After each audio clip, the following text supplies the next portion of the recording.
Why is nobody really talking about this fight? You can't make this shit up, people.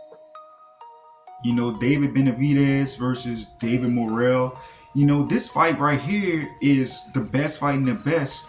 Usually, this would be the fight that would be called a super fight.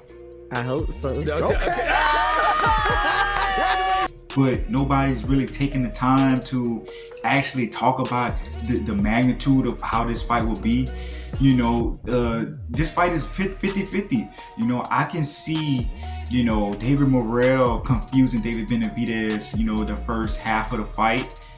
But if it goes all 12 rounds, I can see, someone like David Benavidez, who has relentless pressure, can just start, catching David Morrell in the half of the fight, and it just goes to experience. Boxing is a game of levels, and there's levels to this. The fact that Benavidez has fought more champions, he's been in more super fights, so he had a time to acclimate to things like the audiences, just the big stage, just being in front of a bunch of people. I think it's an easy question. I think everybody wants to see me against Canelo, right?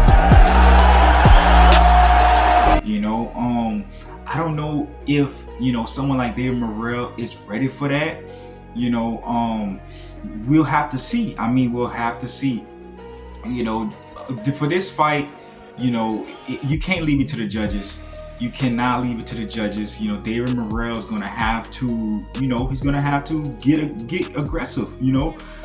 If David Morrell don't finish Benavidez during the first half of the fight, it's wraps.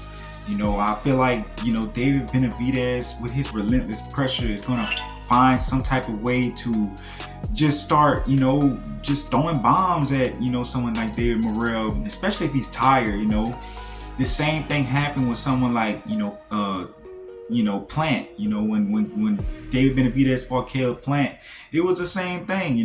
Caleb Plant was outboxing David Benavidez. And then after that, when David caught his stride and started picking Caleb apart, it was a massacre. More energy, not like this fucking pussy right here. Peace and love. What was all that fucking shit that you were talking about back then? Look, now this guy's nervous. I'm gonna beat the fuck out of you. And I hope you don't have no fucking excuses. Cause you look scared as fuck right now. To be honest, you can smile, you do all you fuck you want, but watch. I gotta talk about this Shakur Stevenson versus Floyd Schofield. It's been a lot of drama surrounding Shakur Stevenson. This guy right here, I tell you, man, this guy, he likes picking on fighters that he thinks he can beat. A bum. That's what he is. A bum. He feel like Floyd Schofield is gonna be something like an easy victory, easy challenge for him. He did the same thing when he tried to fight, Frank Martin, but then that fell through. So he had no choice but to, fight someone like Evan De Los Santos, a guy who he did not want to fight, a guy who he was avoiding, who he was forced to fight on a Thursday. I feel like I'm the next Floyd, the greats. I'm the next Sugar Ray, all of them. They can hate me. It is what it is. God damn it! You can't make this shit up. But, when the fight did happen, he ran all night. He didn't want to engage. I'm hurt. And it's sad. He didn't give this guy a rematch either. He took this belt and he ran. He never gave this guy a rematch. A fight that was very controversial. Saying that he hurt his hands, maybe he did, maybe he didn't. But even if you did, Shakur fight the same way every fight. He fights the same way every fight. He do that little jump back move. He don't catch and shoot. He got no real defense. And it's crazy. People say that this man can beat Gervonta. Gervonta has defense. Gervonta can catch and shoot. Gervonta can stand there, take a hit to give two of them. It's just like I said. If these guys fight, here's the hoping that Floyd Schofield catches Shakur. Shakur had a guy like Sean Porter coming in there giving him work.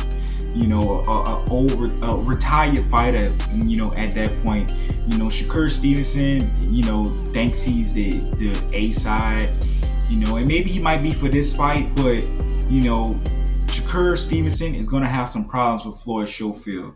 I don't like to lose. I ain't gonna lie, I'm getting cooked.